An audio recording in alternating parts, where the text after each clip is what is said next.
안녕하세요. 오늘도 사연살롱을 찾아주셔서 감사합니다. 저는 결혼하고 첫 번째 결혼기념일도 맞이하기 전에 이혼한 여자입니다. 물론 1년도 채우지 못한 결혼 생활이 자랑할 일은 아니지만 아직 미혼인 여자분들에게 꼭 1년은 살아보고 혼인신고를 하라는 말을 하고 싶어서 사연을 보내게 되었어요. 제가 해보니까 연애와 결혼은 아예 차원부터가 다른 거였는데요. 연애는 남녀 두 사람의 영역이지만 결혼은 각각 집안들이 엮이면서 결혼한 당사자를 포함한 거대한 한 구성이 되는 거더라고요. 근데 이 구성원이 나랑 잘 맞으면 참 좋겠지만 우리는 현실은 그게 어렵기 때문에 꼭 혼인신고 이전에 새로운 식구들과 소위 말해 간을 봐야 한다고 생각합니다. 왜 음식도 상에 올리기 전에 간을 보잖아요. 싱거우면 간을 더하고 너무 짜거나 매우면 물을 붓던가 어떤 재료를 넣어 맛을 희석하는데 이도저도 안 된 망한 음식은 결국 음식물 쓰레기통으로 가는 이치와 같은 거죠. 그런데 아직 검증도 안 해봤는데 덥석 혼인신고를 해버린다는 건 자기 인생을 걸고 모험을 하는 것과 다르지 않다고 생각하는데요. 운이 좋아서 새로운 가족들과 잘 지낼 수 있다면 정말 다행이지만 애석하게도 저는 아니었어요. 그저 평범한 집에 평범한 사람들이라고 생각했는데 그게 제 판단 미스였죠.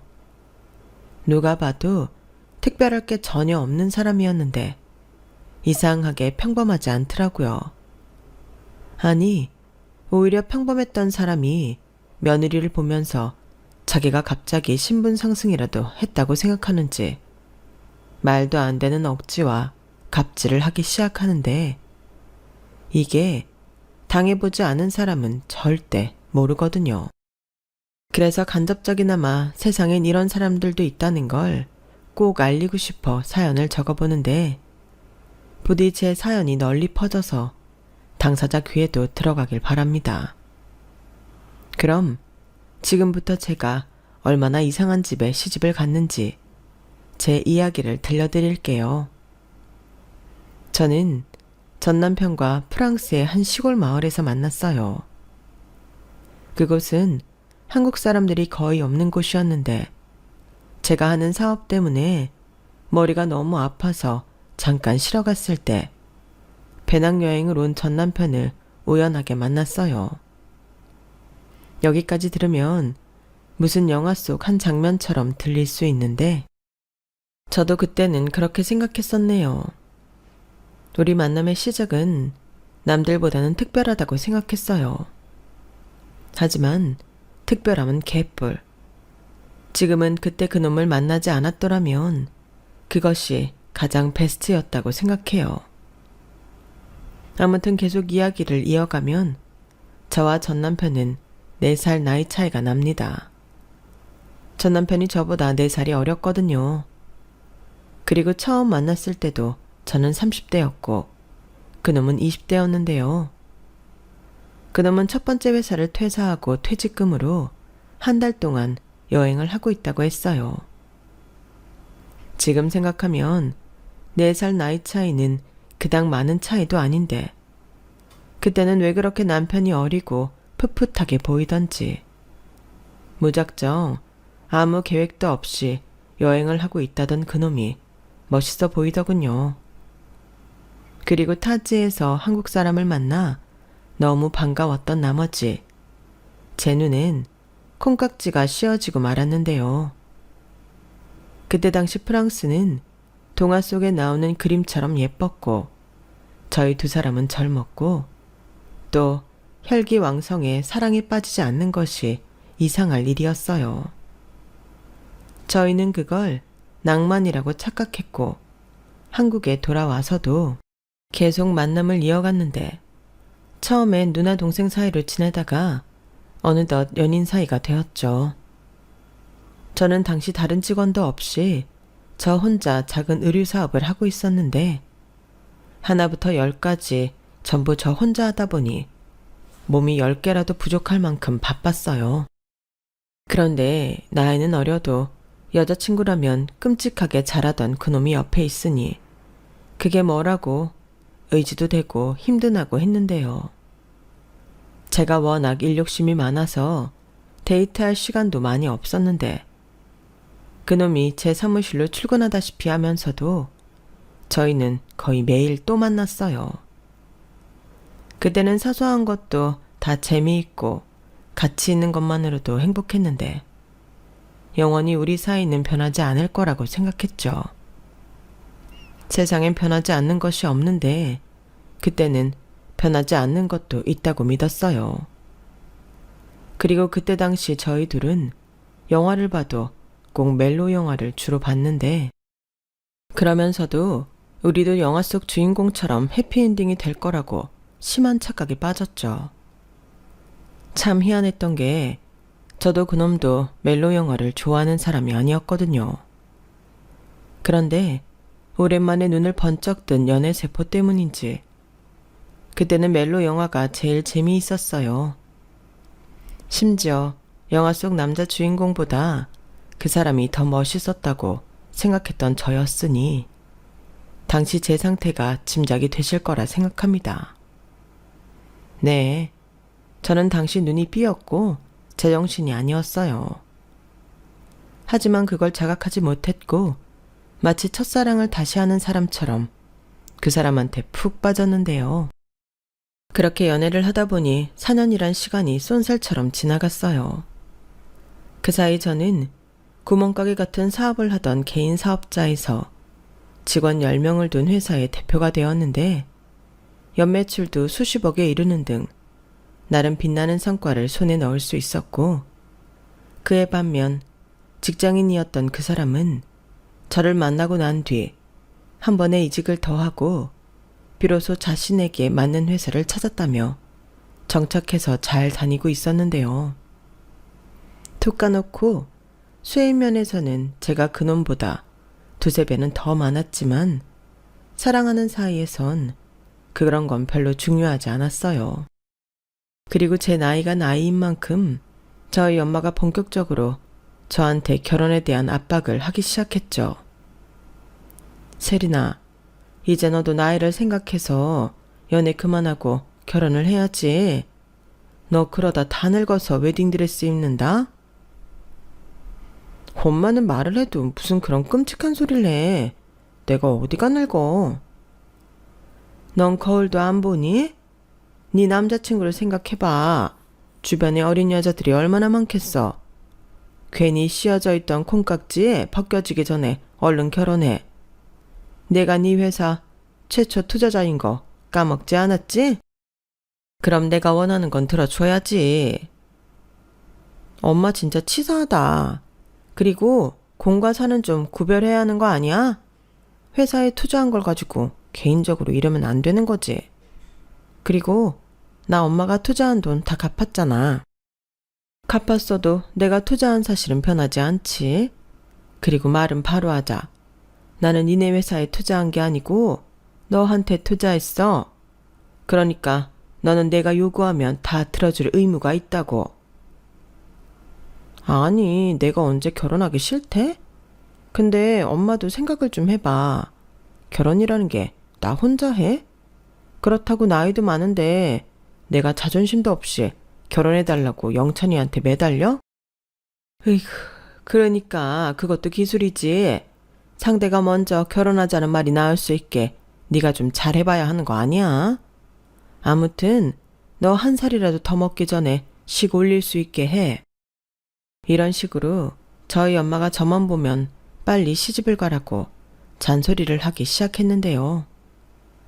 사실 제 사업은 저희 엄마가 초기 자본을 지원해 주셔서 시작할 수 있었기에 어찌 보면 저한테 저희 엄마는 거스를 수 없는 대주주 같은 위치였어요.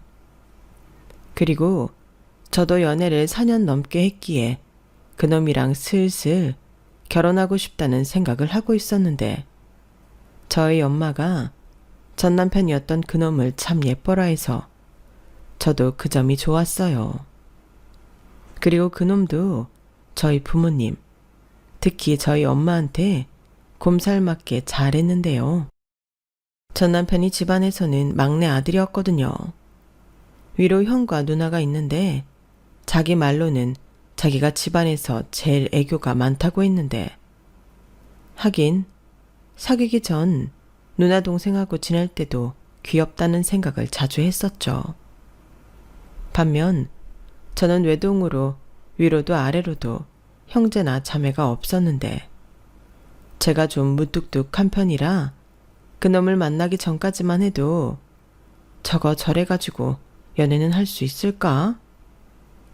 집신도 다 짝이 있다고 하는데 우리 애 짝도 저렇게 무뚝뚝하면 어떡하지? 이렇게 걱정이 많으셨는데 정반대인 연하 남자친구를 집에 데려가니 그날로 저희 부모님의 얼굴이 싹 바뀌셨죠. 그렇게 저희 부모님은 하루라도 빨리 어린 남자친구가 콩깍지가 벗겨지기 전에 결혼을 해야 한다고 농담처럼 말했는데요. 그런 몰아가는 분위기도 한몫해서 저희는 상견례를 거쳐 결혼식 날짜를 잡았어요. 그러자 누구보다도 저희 엄마가 참 좋아했는데 한 번은 이런 말도 하더군요. 너는 어디서 영철이 같은 남자를 다 만났니? 지금에서야 하는 말이지만 나랑 네 아빠는 네가 행여나 너랑 똑같은 남자 데려올까봐 얼마나 무서웠는지도 몰라. 너도 너 자신을 알겠지만 네가 좀 쌀쌀맞냐? 근데 사위까지 찬바람 쌩쌩 불면 우리는 얼어 죽는 거 아니냐고. 우리끼리 농담한 적도 있다. 엄마는 영찬이가 그렇게 좋아? 누가 보면 내가 아니라 엄마가 좋아하는 줄 알겠어. 얘가 뭐래. 영찬이 하면 깜짝 놀라겠네. 나는 그냥 널 좋아해주는 영찬이가 너무 고마워서 그러지. 너한테도 그렇지만 우리한테도 엄청 잘하잖아. 그만큼 예쁜 게 또 어딨어? 사람 좋고 성실하면 되는 거지. 이제부턴 그저 잘 살기만 해. 시댁 식구들한테도 잘하고. 알겠지? 이렇듯 저희 엄마가 제 결혼과 제 남편감에 두 팔 벌려 환영을 해주니 저도 모처럼 자식된 도리를 한 것 같고 기분이 좋았어요. 그리고 친구들한테 결혼 전 그놈을 소개했는데 그것 분위기도 남편이 연하라는 이유 때문에 참 뜨거웠죠. 세란이 저거 은근히 눈 높더니 저거 봐. 지 혼자 연하 남자 데려왔잖아. 난 하도 누구 만난다는 말이 없어서 결혼 생각 없는 줄 알았는데 뒤에서 저런 큰 그림을 그리고 있을 줄은 몰랐잖아. 우리 남편이랑 무려 8살이나 차이 난다. 대박이지? 야, 우리 남편이랑은 10살 차이나. 갑자기 내 남편 완전 늙어 보이는 거 알아? 에휴, 나도 능력 있으면 연하남 꼬셔서 결혼하는 건데. 야, 니들 뭔가 착각하는 모양인데 난 꼬신 적 없다. 자연스럽게 그렇게 된 거야. 기집애, 아닌 척은? 그래, 니들은 프랑스에서 만난 운명이다 이거지? 좌우간 정세린, 좀 멋있다. 우리 중에 네가 제일 잘 나가는 거 알지? 그니까 시집가기 전에 크게 한턱 쏴.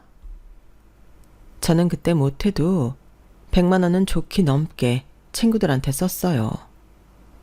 남자들 결혼 전에 총각 파티 한다고 하는데 저도 뭐 그런 거 비슷하게 한다고 생각했죠. 이렇게 1년도 못 살고 이혼하게 될 줄은 꿈에도 모르고 친구들이 태워주는 비행기에 좋다고 타서 우쭐했던 거예요. 제가 잡은 게 황금이 아닌 황금색을 띤 똥이었는데 새삼 그때 쓴 돈이 너무 아깝네요. 하지만 그때는 똥을 황금이라고 믿어 의심치 않았기에 행복을 꿈꾸며 결혼식을 올렸어요. 그러면서 제가 그때 부동산 투자 차원으로 매매한 아파트가 있었는데 마침 세입자도 집을 사서 나간다고 하고 위치며 평수며 신혼집으로 거기만한 곳이 없어서 제 아파트에 신혼을 시작했는데요. 그때는 그놈이 돈을 그다지 많이 모아놓지 못했기 때문에 아무래도 시작은 제가 80% 넘게 준비했어요. 그뿐만이 아니었죠. 시댁은 시아버님이 작은 공장을 하는 평범한 집이었는데 시아버님 공장에 일이 없어서 경제적으로 많이 어려웠거든요. 그래서 좋은 게 좋은 거라고 저희 회사 직영 공장으로 시아버님과 손을 잡았고 그 뒤 밤낮 없이 공장이 풀가동되었는데 그때 시댁 형편도 많이 좋아졌어요. 그래서 시어머니가 저를 참 예뻐해 주셨는데요. 네가 우리 집 복덩이다. 네가 우리 집에 시집 온 이후로 모든 게 다 좋아졌어. 너무 고맙다. 고마워. 내가 평생 너한테 잘할게. 저는 저때까지만 해도 제가 운이 좋다고 생각했어요. 시댁에서 이런 대접을 받고 편히 지내는 며느리도 없을 거라고 자부했는데 그것도 얼마 가지 않더군요. 제 도움이 있긴 하나 시아버님이 돈을 제법 벌게 되니 시어머니는 언제 돈 때문에 힘들었냐는 등 사모님 놀이에 푹 빠지셨어요. 그리고 그토록 저를 예뻐해 주시더니 이젠 자긴 바쁜 며느리보다는 자기 아들에게 잘하고 시댁에 잘하는 며느리가 좋다고 태도를 바꾸셨는데요. 그러면서 잘하지도 못하는 음식을 자꾸 만들어 시댁에 와서 밥을 먹으라고 하셨어요. 원래 가족이라는 게 자주 보지 않으면 아무런 의미가 없는 거다. 오죽하면 한솥밥 먹는 가족이라는 말이 있겠니? 괜히 바쁜 척하지 말고 주말엔 시댁에 와서 시부모님한테 효도도 하고 도리도 해. 며느리는 원래 그렇게 하는 거다. 내가 너 많이 예뻐하는 거 알지? 네가 예뻐서 이러는 거야. 저는 시어머니의 말에 동의할 수 없었어요. 제가 그렇게 예쁘면 제 편의를 봐주셔야 하는 거잖아요. 그런데 시어머니는 제가 바쁜 건 안중에 없는지 제가 피곤해서 오늘은 좀 쉬고 싶다고 하면 서운하다고 하시면서 사람을 들들 볶으시는데 음식이라도 잘 하시면 그 음식 먹으러 간다고 치지만 저희 시어머니 음식 솜씨는 정말 최악 중에 최악이었어요. 저희 시댁 식구들은 시어머니만 빼고 다들 말랐거든요. 그리고 마른 몸이 증명하듯 맛있는 음식을 먹는 즐거움을 모르는 사람들이었는데요. 시어머니만 풍채가 좋으셨어요. 저희 시어머니는 음식 솜씨라고는 1도 없는 미식가셨거든요. 혀는 맛있는 걸 기가 막히게 잘 찾지만 손은 그런 혀를 따라가지 못했으니 남편도 자기 엄마가 만들어준 음식은 먹기 싫다고 할 정도였어요. 건강에 나쁠지언정 자기는 그냥 라면이 좋다고 했는데요. 우리 엄마는 설명서대로만 끓이면 맛있다는 라면도 못 끓여.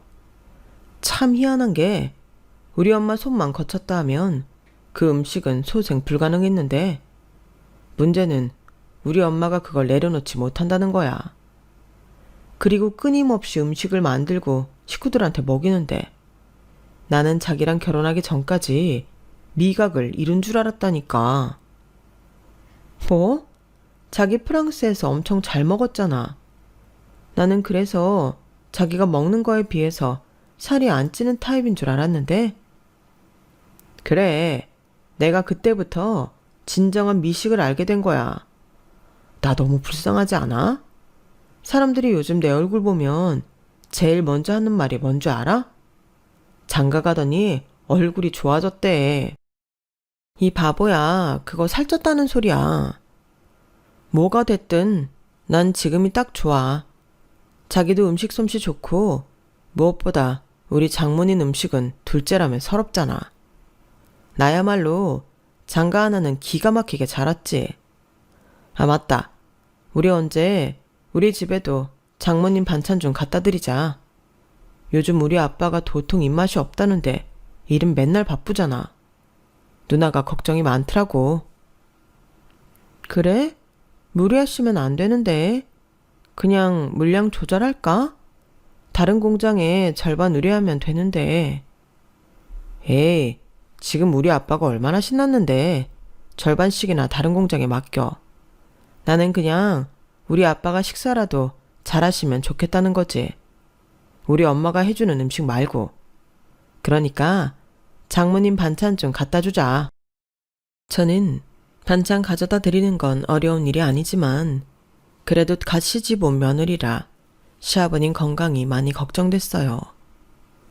그래서 친정엄마한테 부탁해 보양식과 약국에서 파는 고가 영양제를 사들고 시댁에 방문했는데요. 그때 제가 양손 가득 시댁집 문턱을 넘으니 시어머니가 참 좋아하시더라고요. 그리고 당신이 만든 김치 부침개라며 저한테 먹어보라고 했는데요. 김치 부침개라고 하면 웬만해서는 맛이 없기가 힘들 텐데도 이건 도대체 무슨 맛인지 처음 먹어보는 맛이 났어요. 이 정도면 그냥 시중에 잘 나와 있는 밀키트를 사서 드시는 게 낫지 않을까 생각했는데 그런 시어머니가 저희 친정엄마 음식으로 먹어보시고는 뿅 하고 반해버리면서 생각지도 못한 문제가 발생했어요. 저희 시어머니가 음식에 대한 집착이 좀 있으신 편인데 완전 저희 엄마 음식에 꽂혀버리신 거죠. 저희 엄마가 음식 솜씨가 정말 좋거든요.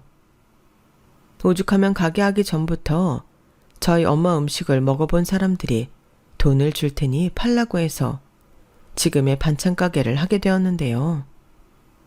저희 엄마는 음식 하시는 것도 정말 좋아하시고 사람들이 맛있게 먹어주는 게 너무 기뻐 늘 정성을 다해 음식을 하셨어요. 그리고 남는 것보다는 부족한 게 낫다며 욕심내지 않으시고 적정 양만 만들어 파셨는데요.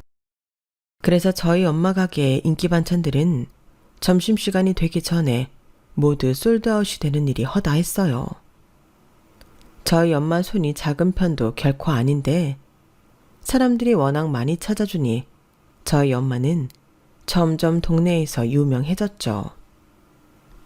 그리고 저희 엄마는 가격도 저렴하게 받는 편이셨는데요.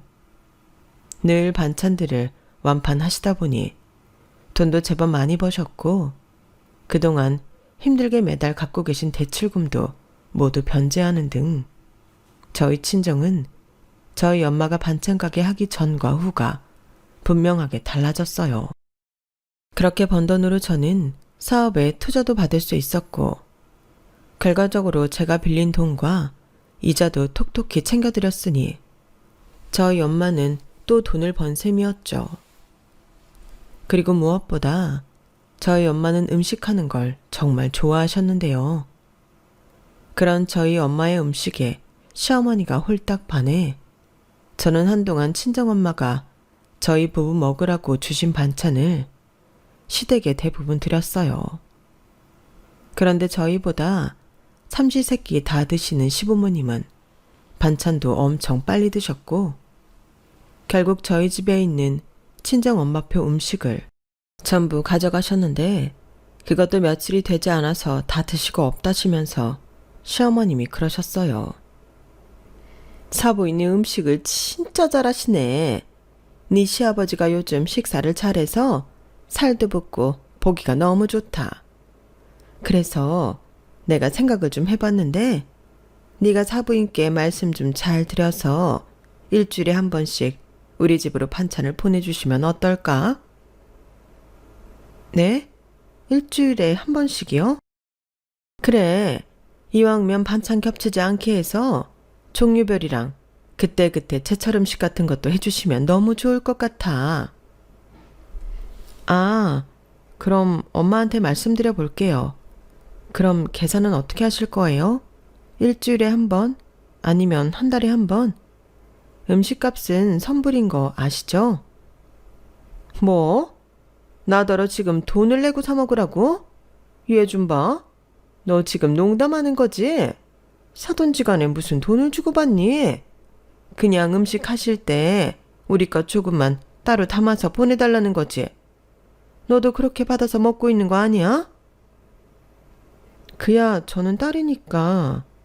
그리고 저는 그렇게 자주 엄마한테 음식 받지도 않아요. 딸이랑 사돈이랑 뭐가 다르니? 가족은 가족인데. 그리고 니들은 나가서 일하니까 밖에서 먹는 날도 많아 그렇다지만 우린 아니잖아.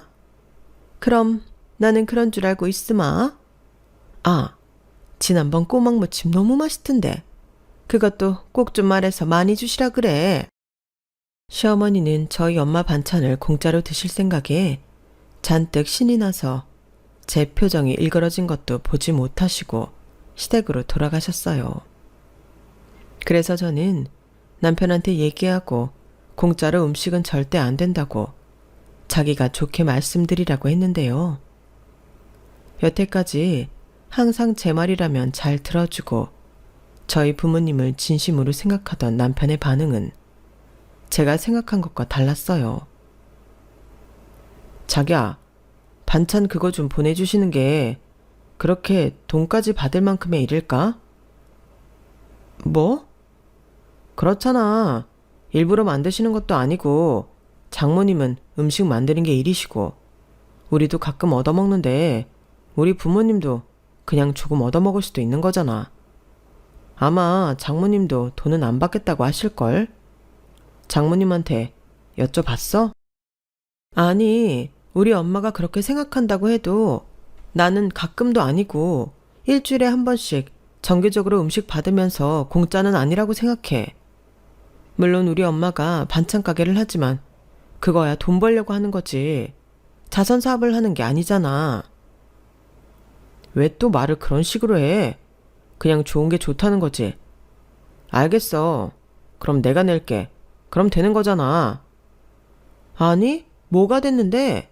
정작 반찬 드시는 분은 돈 낼 생각이 없는데 왜 그걸 자기가 해? 그리고 자기 돈이 자기 혼자 돈이야? 그럼 어쩌라고? 자기는 꼭 우리 엄마한테서 돈을 받아야겠어? 그래야 속이 시원해?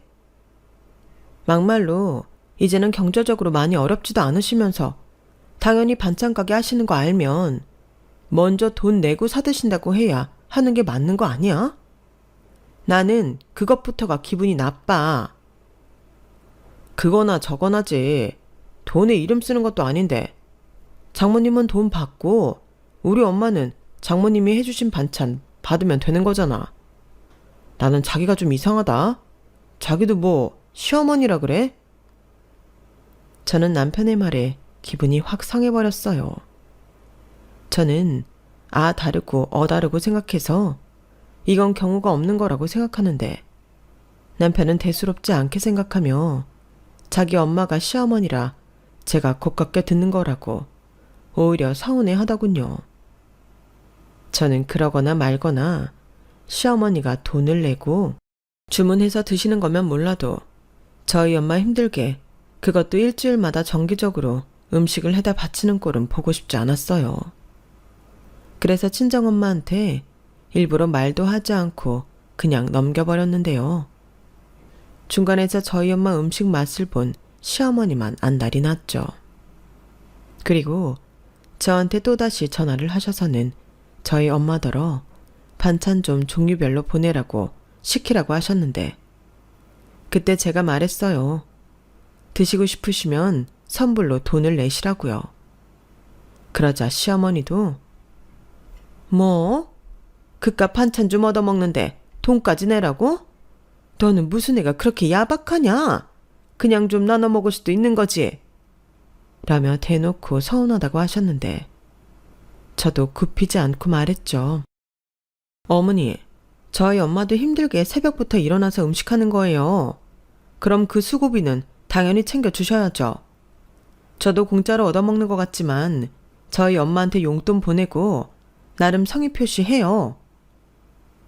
그럼 네가 하는 김에 내 것까지 해. 그럼 되겠네.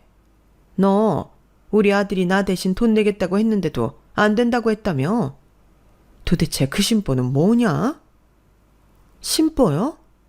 저는 다만 파는 음식이니 돈 내고 드시라고 하는 것 뿐이에요. 어쩌다가 한 번도 아닌데 그럼 그걸 다 돈도 안 받고 하라고요? 언제까지요? 시어머니는 제가 너무 정없이 돈돈거린다며 됐다고 더럽고 치사해서 안 먹는다고 전화를 뚝 끊어버리셨어요. 그리고 저도 그 일로 마음이 상해서 한동안은 시댁에 가지 않았는데도 남편도 그 일로 저한테 한동안 삐쳐 있었죠. 하지만 저는 제가 잘못했다고 생각하지 않기에 남편이 삐쳐 있건 말건 신경 쓰지 않고 제 일하기 바빴는데 그러던 어느 날 시어머님이 저에게 친정엄마 가게 근처에 볼 일이 있다며 주소를 알려달라고 하셨어요. 내가 모임이 그쪽 동네에서 하거든. 근데 알면서도 인사도 안 하고 홀랑 가는 게 좀 그런 것 같아서 모처럼 가서 인사도 좀 드리고 네가 원하는 대로 돈 내고 반찬 좀 사오려고. 그건 괜찮잖아. 시어머니는 일부러 말을 그렇게 하시며 친정엄마 가게 주소를 물으셨어요. 그리고 저는 돈 내고 반찬을 산다는데 말릴 필요는 없겠다 싶어 주소를 문자로 보내드린다고 했는데요. 모임은 핑계일 뿐 저희 엄마 가게에 가서 반찬 얻어오는 게 목적이었어요. 그리고 저는 그것까지는 모르고 시어머니에게 주소를 알려드린 후 친정엄마한테 시어머니가 조만간 갈 거라고 알고 있으라고 귀띔을 해드렸고 그러면서 꼭 돈은 받으라고 신신당부를 했는데 제가 돈에 집착한다기보다 처음부터 저희 엄마가 돈을 받지 않으면 저희 시어머니가 계속 가게에 방문해 공짜 타령을 할 거라는 걸 알았기 때문이었어요. 그러자 저희 엄마는 자기가 알아서 한다며 알겠다고 바쁘니 전화를 끊자고 하셨고 그 뒤 한동안 아무 연락도 없어서 저는 제가 걱정했던 일은 일어나지 않고 끝났구나 안심을 했죠. 하지만 제가 안심한 게 문제였어요.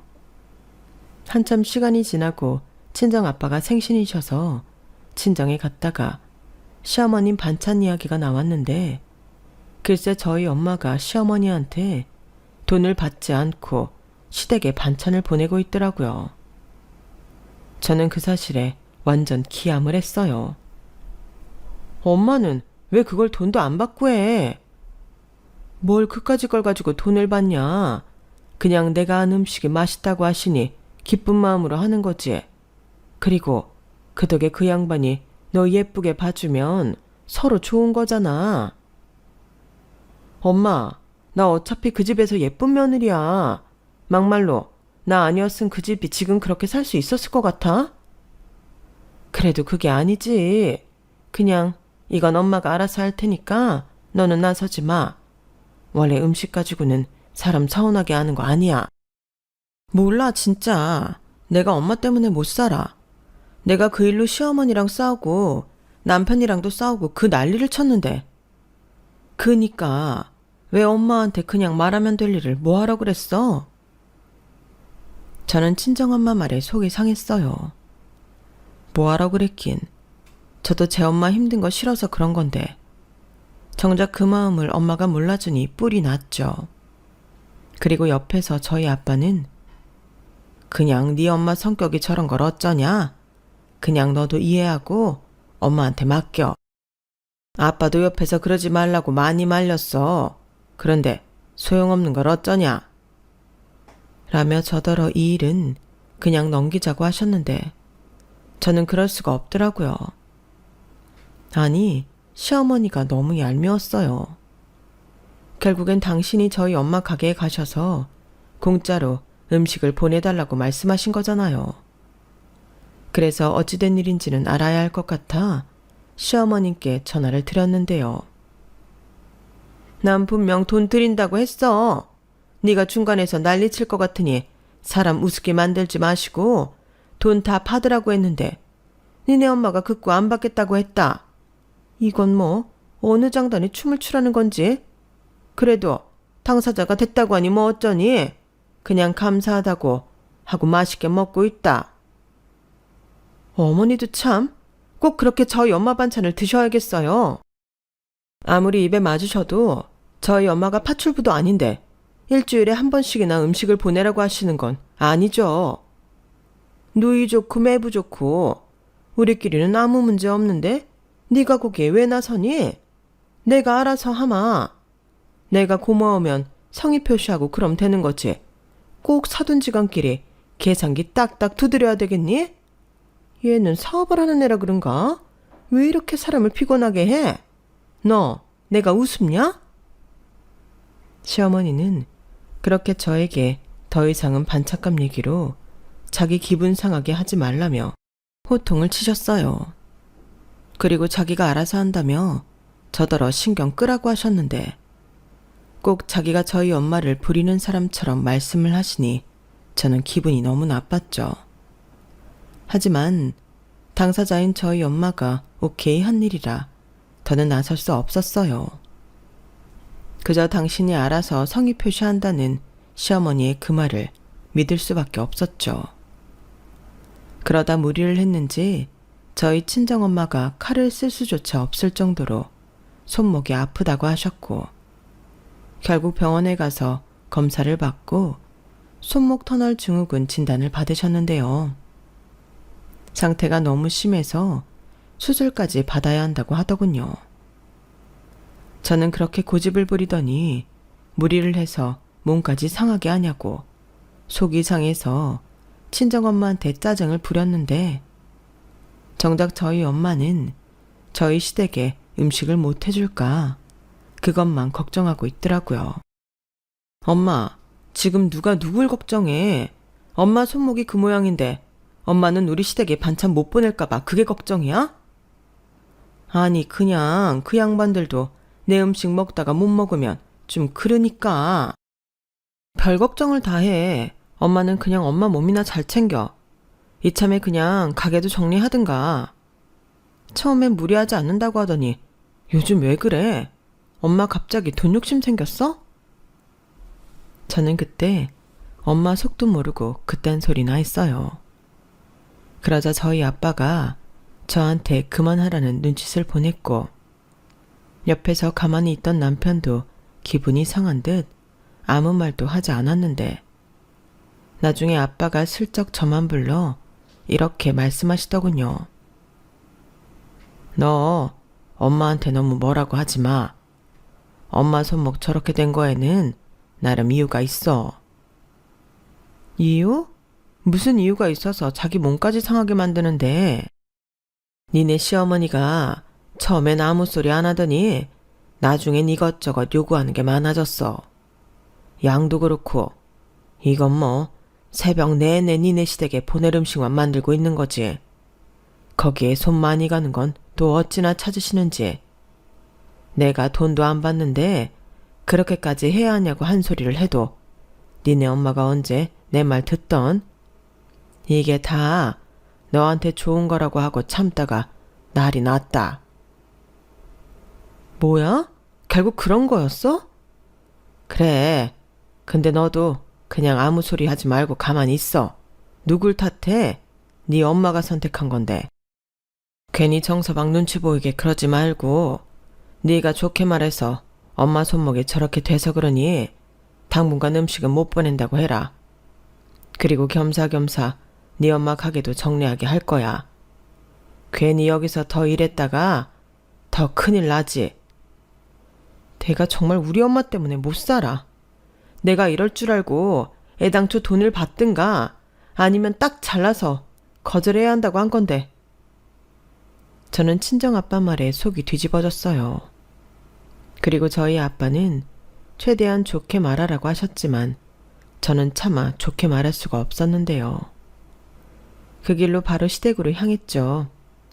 그러자 남편도 제가 무슨 사고를 칠까 전전긍긍하며 따라왔는데 저희 부부가 연락도 없이 갑자기 집에 오니 시어머니가 토끼 눈을 뜨시며 놀라셨어요. 그리고 시댁에는 시끌시끌 많은 사람들이 모여 식사를 하고 계셨는데요. 아니, 니들이 연락도 없이 여기 무슨 일이냐? 오늘 우리 집에서 개모임 해. 니들 급한 거 아니면 나중에 와. 개모임이요? 집에서요? 그래, 내가 모처럼 음식 대접한다고 사람들 불렀다. 밖에 나가서 먹으면 비싸기만 하고 영양가 하나도 없는데 집에 있는 걸로 먹기로 했어. 아, 집에 있는 걸로요? 저는 그 말에 딱 꽂혀버려서 그 길로 시댁 냉장고부터 열었어요. 그러자 냉장고 안에는 저희 엄마가 라벨링까지 딱 해서 보내준 음식들로 가득했는데요. 사람들은 갑자기 찾아온 며느리의 등장에 어안이 벙벙해하면서도 연신 음식이 맛있다며 칭찬을 늘어놓으셨어요. 오 여사가 보기보다 음식을 잘하네? 세상에, 이렇게 음식을 잘하면서 여태 집에 와서 밥 먹으라는 말을 한 번도 안 한 거야. 그러니까 나는 오 여사가 하도 음식을 못한다고 해서 정말 못하는 줄 알았지. 근데 이거 먹어봤어? 이 간장게장 아무나 이렇게 못해? 이게 손이 얼마나 많이 가는데. 오 여사 뭐해? 또 내올 게 있는 거야? 그러지 말고 나 이따 집에 갈 때 조금만 싸줘라. 아우, 그냥 대충 우리 먹은 거 준 거야. 내가 갈 때 조금씩 싸줄 테니까 걱정하지 말고 먹어. 저는 간장게장이라는 말에 냉장고 구석구석을 살폈어요. 그리고 냉장고에서 저희 엄마표 간장게장을 발견했는데 음식이 얼마나 많은지 거짓말 조금 보태서 저희 엄마 가게만큼 음식이 있는 것 같더군요. 그리고 그 많은 음식으로 손님까지 접대하는 모습에 저는 그만 이성의 끈이 끊기고 말았고 시어머니의 체면 따위는 안중에 없어서 바로 이렇게 말했어요. 어머니도 참 염치가 없네요. 지금 저희 엄마가 만든 음식으로 혼자 생색내시고 계셨어요? 저희 엄마 손목 나가서 수술하셔야 된대요. 뭐? 사돈이 수술을 하신다고? 근데 왜 여기서 열을 내냐? 그게 나 때문이라는 거야? 그리고 너는 여기 온 손님들 안 보여? 꼭 지금 난리를 쳐야겠니? 네, 저는 지금 해야겠어요. 저희 엄마, 어머님이 요구하는 음식들 만드시다가 손목 망가지신 거예요. 어머, 얘 웃기는 애네. 그게 왜 내 탓이야? 니네 엄마 업이 그런 걸. 그리고 너 좋게 말할 때 여기서 그만해라. 난 이 시어머니야. 어디서 이게 위아래도 모르고? 아, 그래요? 그래서 그렇게 저희 엄마한테 갑질을 하셨어요? 시어머니면 뭐 서열이 높은 건가요? 저는 저 사람들한테도 지금 먹고 있는 음식을 누가 만들었는지 분명히 해야 한다고 생각해요. 저기요, 제발 좀 들어주세요. 지금 드시는 음식은요? 야, 너 정말 가만히 있지 못하겠어? 네, 가만히 있지 못하겠어요. 그 음식은요, 저희 시어머니가 하신 게 아니라 사돈한테 공짜로 해달라고 들들 볶아서 있는 음식이에요. 그것 때문에 저희 엄마는 하시던 가게도 접고 수술까지 받게 되었는데 어떻게 입에들 맞으세요? 저는 그 사람들 다 들으라고 소리소리를 질렀어요. 그러자 옆에서 남편이 말리는데 말리는 그놈이 더 밉더군요. 그래서 홧김에 냉장고에 있는 음식을 모조리 꺼내서 싱크대에 부어버렸고 다시는 우리 엄마한테 음식에다 바치라는 소리 하지 말라고 경고를 한 뒤 집으로 돌아왔는데요. 그날 아주 난리가 났죠. 시어머니가 자기 개망신 당했다며 울고불고 하셨고 남편도 꼭 그 자리에서 그래야만 했냐며 저한테 당장 시어머니에게 가서 무릎 꿇고 빌라고 했는데 제가 미쳤냐고 소리를 질렀어요. 우리 엄마는 자기 엄마 때문에 수술까지 하는 마당에 나더러 가서 빌라고? 돌았니? 입장 바꿔놓고 생각해봐. 당신은 열 안 받을 것 같아? 내가 말했지? 당신 엄마가 하는 요구 다 안 들어주면 안 된다고. 그래서 하더라도 정당하게 돈 받아야 된다고. 아니, 장모님 손목이 꼭 우리 엄마 때문이라는 증거는 없잖아.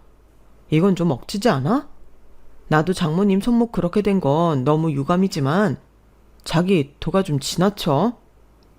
지나치다고? 자기네 집 냉장고 못 보고 하는 소리야? 그 많은 음식을 누가 했는데? 장모님 원래 손이 좀 크시잖아. 그래서 좀 많이 하셨나 보지.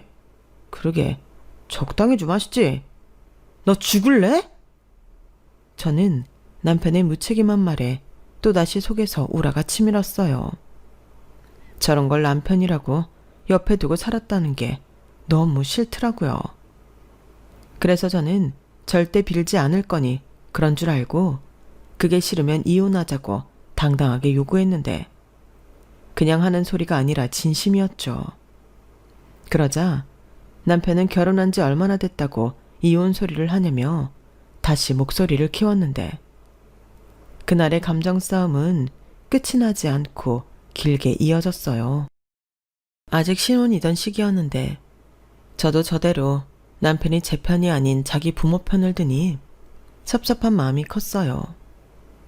그렇게 온탕과 냉탕을 오가며 남편과는 보름 넘게 싸움을 했고 둘 다 팽팽한 평행선을 달렸는데 그러다 그놈이 자기 집에 제가 이혼까지 요구하고 있다며 쪼르르 일러 바치면서 문제는 더욱 심해졌어요.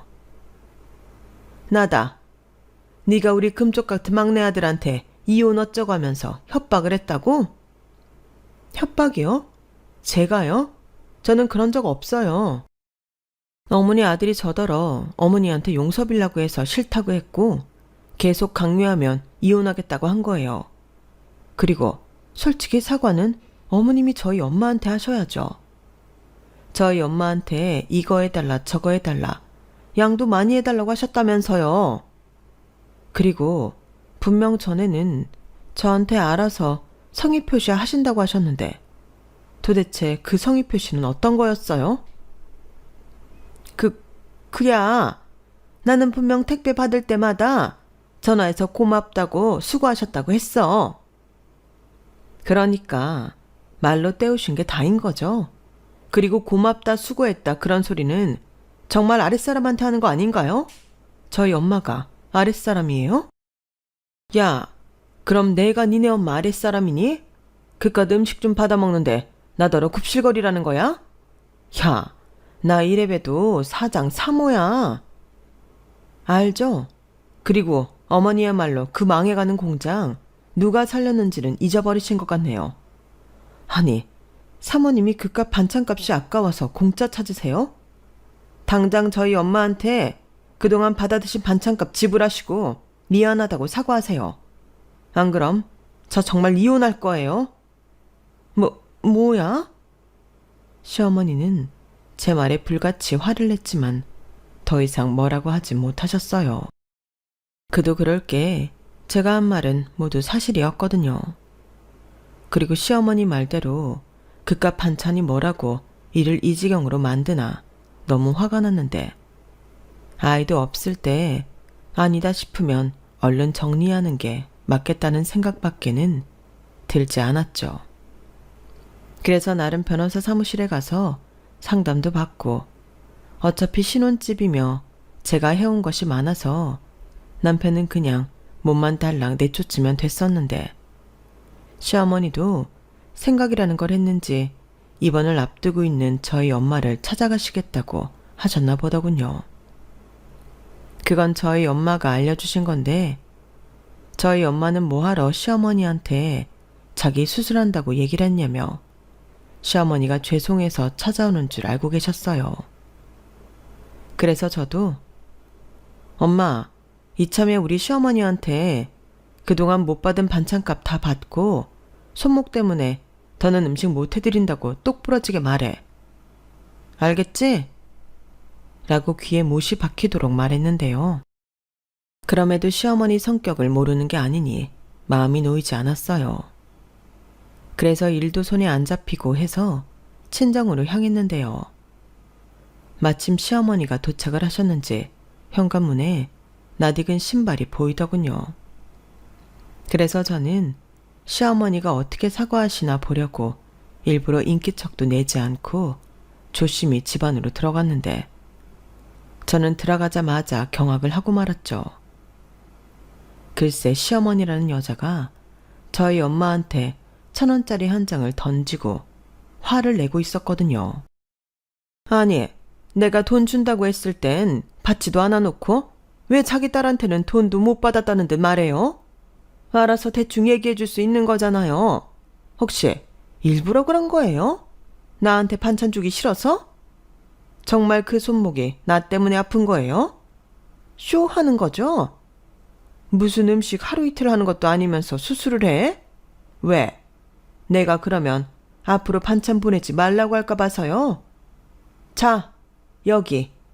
그쪽 딸이 환장하는 돈 줬으니까 그쪽 손목이 나가든 말든 제때 맞춰서 우리 집에 반찬 보내요. 나는 이제 사돈이 해주는 반찬 아니면 밥을 못 먹어서. 저기 사부인, 그래도 그렇지. 이게 지금 뭐 하는 짓입니까? 나는 우리 딸한테 그렇게 말한 적도 없고 기껏 우리 딸 시어머니라고 호의를 베풀었는데 제가 왜 이런 대접을 받습니까? 그렇게 말한 적이 없긴 뭐가 없어요. 걔가 눈이 뒤집어져서 우리 집에 와서 난리를 치고 갔는데. 왜? 따님이 그런 얘기는 또 자기 엄마한테 안 하던가요? 나더러 자기 엄마한테 사과하지 않으면 이혼하겠다고 아주 큰 소리도 칩디다. 진짜 대단한 따님 두셨어요. 나이도 어린 우리 아들만 죽어나게 생겼지. 좌우관, 난 돈 줬으니까 반찬 만들어요. 진짜 누굴 거지로 알아? 지금 말 다 했어요? 우리 딸이 뭐 못할 말한 것도 아니네요. 우리 애가 어떻게 들었는지는 모르지만 솔직히 사실이죠. 저 사부인 요구하는 음식해서 보내는 거 힘들었어요. 그래도 우리 딸 예뻐해 주십사 하고 싫다는 소리도 한 번 안 하고 일하다가 손목이 나갔고요. 저러고 수술 받고 좋아하는 가게 일 못하는 게 좋은 줄 아십니까? 우리 애가 이혼한다고 했다고요?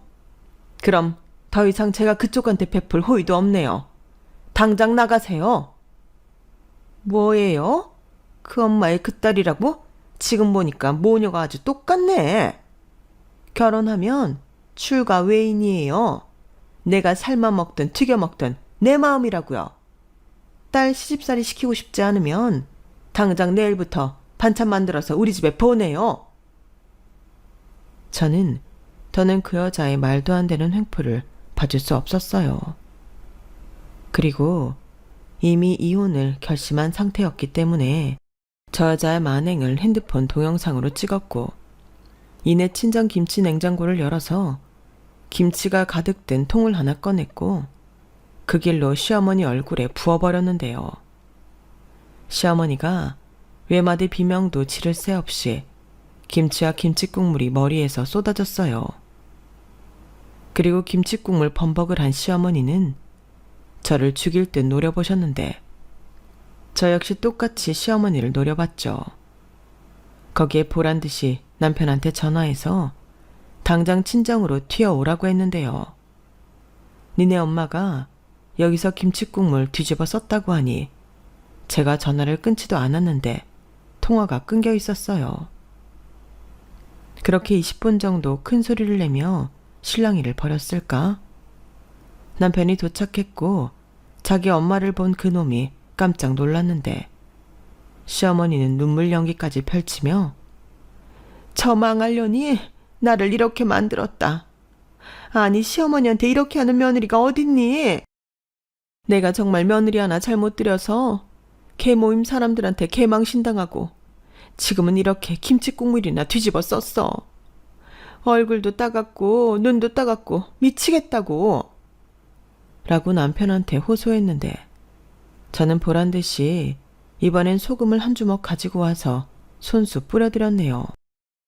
야, 너 지금 우리 엄마한테 뭐 하는 짓이야? 왜?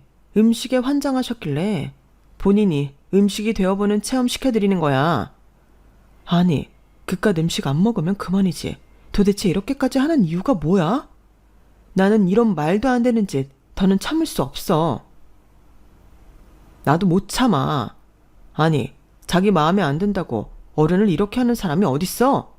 자기 이런 사람이었니? 그래, 난 원래 눈에는 눈, 이에는 이 그런 사람이야. 사과하라고 했더니 어디서 1,000원짜리 딸랑 던지고 갑질을 해? 뭐? 우리 엄마가 그랬다고? 어디서 소설을 써? 그래.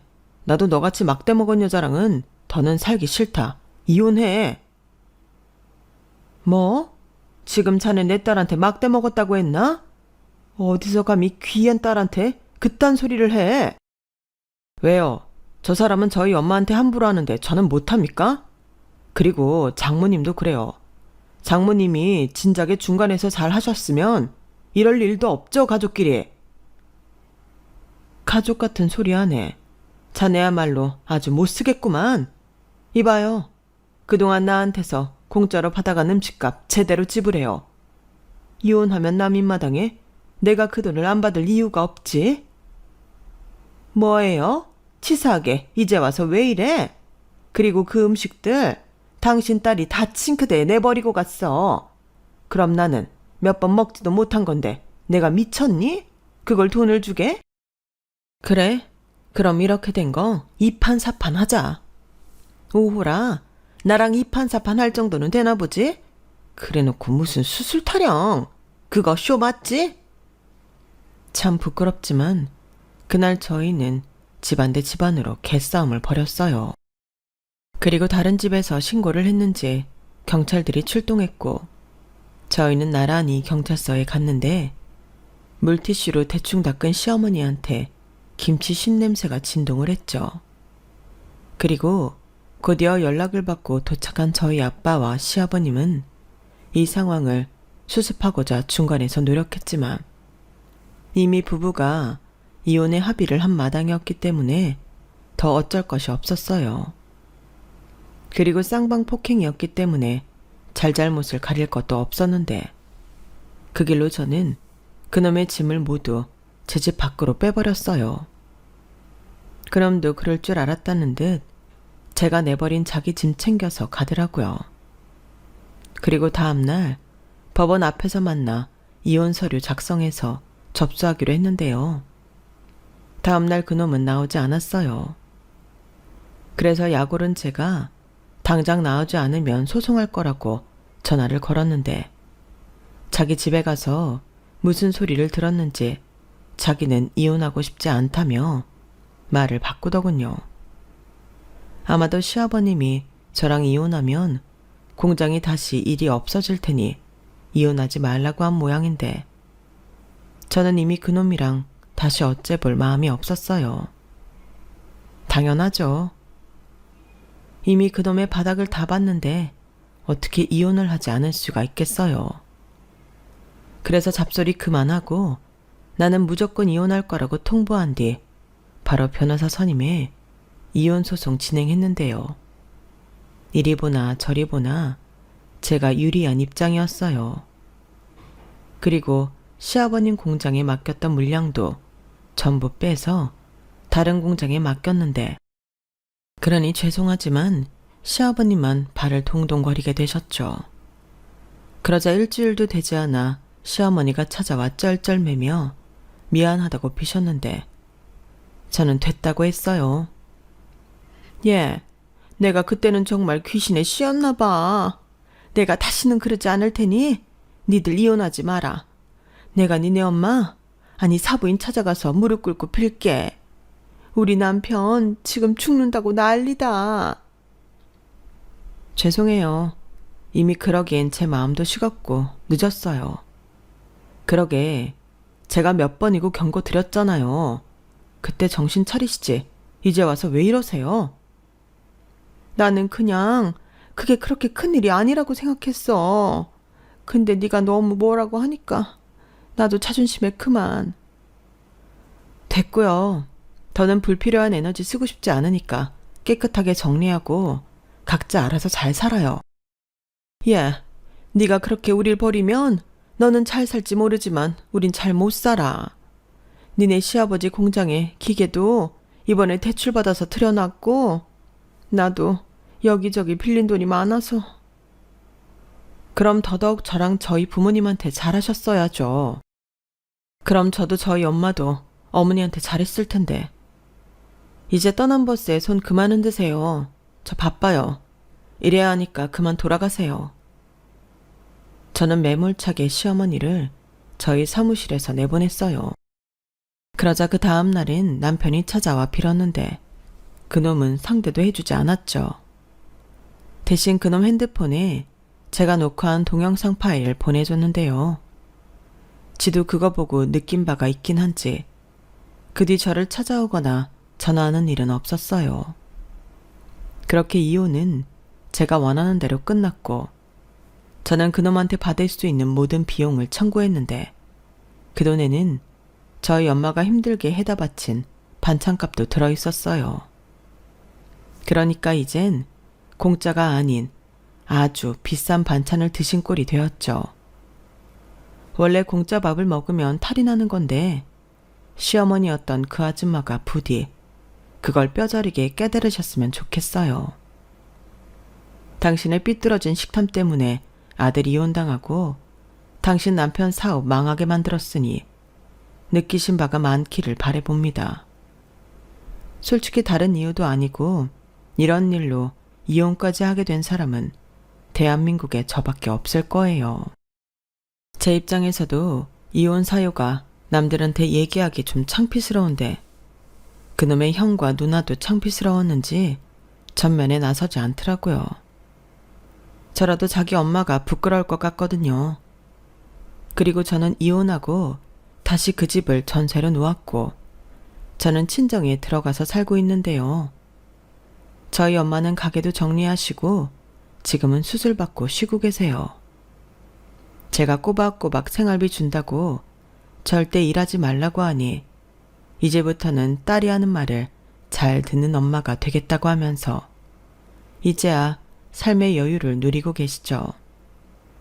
그리고 이렇게 좋은 걸 왜 진작에 하지 않았는지 모르겠다며 활짝 웃으시는데 저희 엄마는 자기가 저한테 결혼하라고 시켜 일이 이렇게 되었다고 생각하는지 괜히 제 눈치를 보시는 것 같았어요.